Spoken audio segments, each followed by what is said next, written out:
या देवी सर्वभूतेषु शक्तिरूपेण संस्थिता नमस्तस्यै नमस्तस्यै नमस्तस्यै नमो नमः।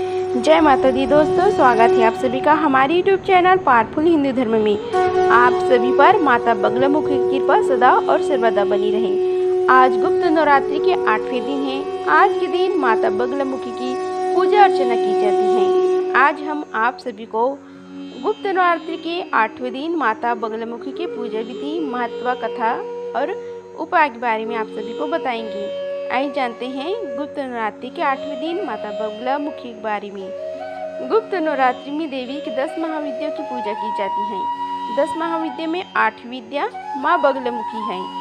गुप्त नवरात्रि के 8वें दिन माँ बगलामुखी की पूजा करने का नियम है। माँ बगलामुखी को पीताम्बरा और ब्रह्मास्त्र भी कहा जाता है।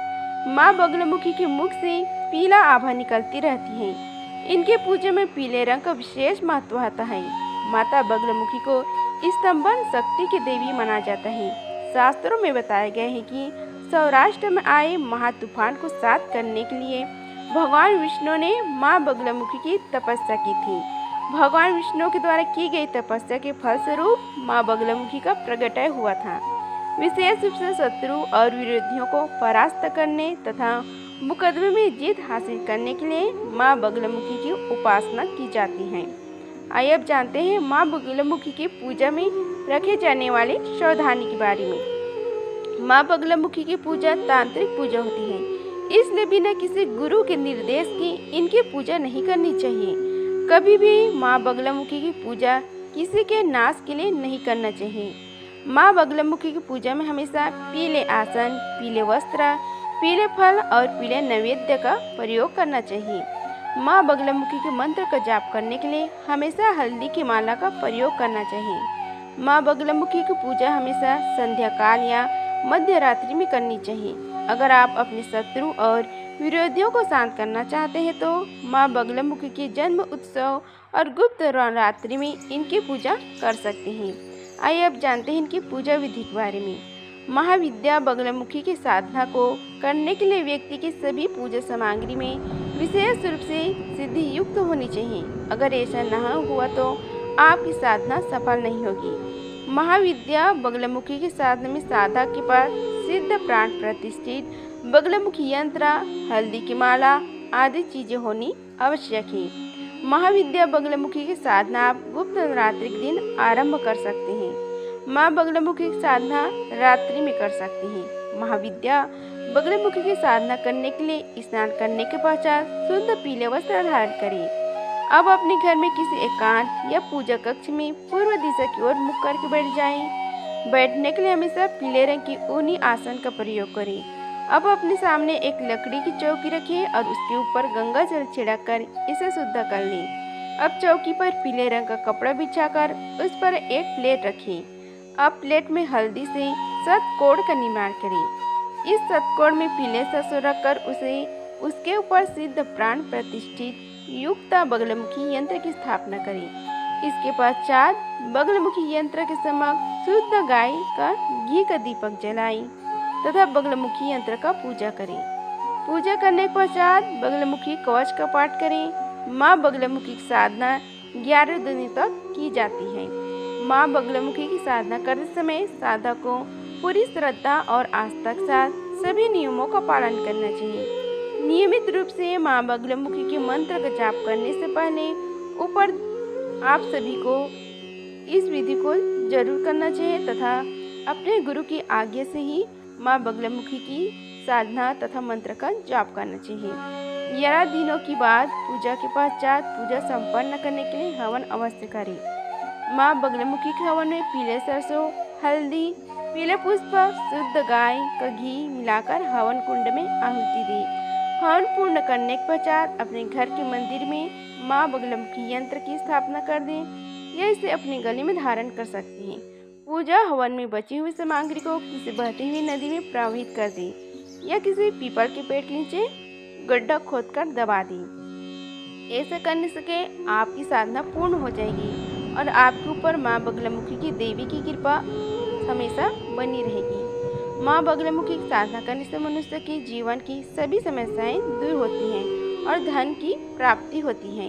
माँ बगलामुखी की साधना करने से सादा की सभी शत्रुएं समाप्त हो जाती हैं। शत्रु के नाश के लिए इन तरीकों से माँ बगलामुखी की पूजा कर सकते हैं। गुप्त नवरात्रि के 8वें दिन माँ बगलामुखी की कृपा पाने के लिए माँ बगलामुखी को हल्दी के 2 गांठ अर्पित करें। अब माँ बगलामुखी के सामने अपने दोनों हाथ जोड़कर अपने शत्रु और विरोधियों के शांत हो जाने की प्रार्थना करें। अब बगलामुखी को अर्पित की गई हल्दी के 2 गांठों में से एक गांठ अपने पास रख लें। बचे हुए दूसरे गांठ को बहती हुई नदी में प्रवाहित कर दें। इस प्रकार माँ बगलामुखी की पूजा आप इस तरह कर सकते हैं। आइए अब हम सभी मिलकर माता बगलामुखी की कथा का श्रवण करते हैं। आइए श्रवण कीजिए माता बगलामुखी की कथा के बारे में। एक बार सतयुग में महाविनाश उत्पन्न करने वाली ब्राह्मणीय तूफान उत्पन्न हुआ, जिससे संपूर्ण विश्व नष्ट होने लगा। इससे चारों ओर हाहाकार मच गया। संसार की रक्षा करने से असंभव हो गया। यह तूफान सब कुछ नष्ट भ्रष्ट करता हुआ आगे बढ़ता जा रहा था, जिसे देखकर भगवान विष्णु जी चिंतित हो गए। इस समस्या का कोई हल न पाकर वह भगवान शिव को स्मरण करने लगे। तब भगवान शिव ने कहा कि शक्ति रूप के अतिरिक्त अन्य कोई इसके विनाश को रोक नहीं सकता, अतः आप उनकी शरण में जाइए। तब भगवान विष्णु ने हरिद्रा सरोवर के निकट पहुंचकर कठोर तप किया। भगवान विष्णु के तप से देवी शक्ति प्रकट हुई। उनकी साधना से महात्रिपुर सुंदरी प्रसन्न हुई। सौराष्ट्र क्षेत्र की हरिद्रा झील में जल क्रीड़ा करती महापीताम्बरा स्वरूप देवी के हृदय से दिव्य तेज उत्पन्न हुआ। इस तेज से ब्राह्मणी तूफान थम गया।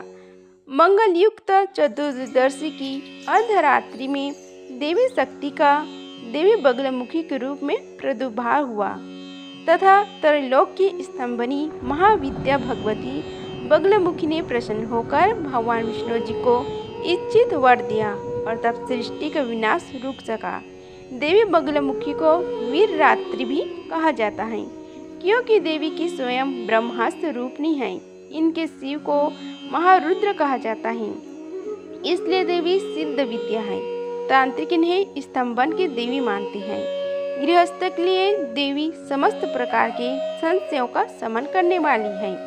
10 महाविद्याओं में से 8वीं महाविद्या है देवी बगलामुखी। इनकी उपासना इनके भक्त शत्रुनाश, वाक सिद्धि और वाद विवाद में विजय के लिए करते हैं। इनमें सारे ब्रह्मांड की शक्ति समावेश है। इनकी उपासना से भक्त की जीवन की हर बाधा दूर होती है और शत्रु का नाश के साथ साथ बुरी शक्तियाँ का भी नाश करती हैं। देवी को बगलामुखी, पीताम्बरा,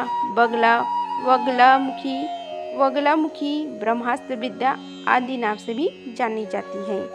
इस प्रकार माता बगलामुखी की कथा समाप्त हुआ। बोलो बगलामुखी मैया की जय। अगर आप सभी को यह वीडियो अच्छी लगी होगी तो वीडियो को लाइक कीजिए, चैनल को सब्सक्राइब कीजिए और कमेंट बॉक्स में जय माता दी लिखिए।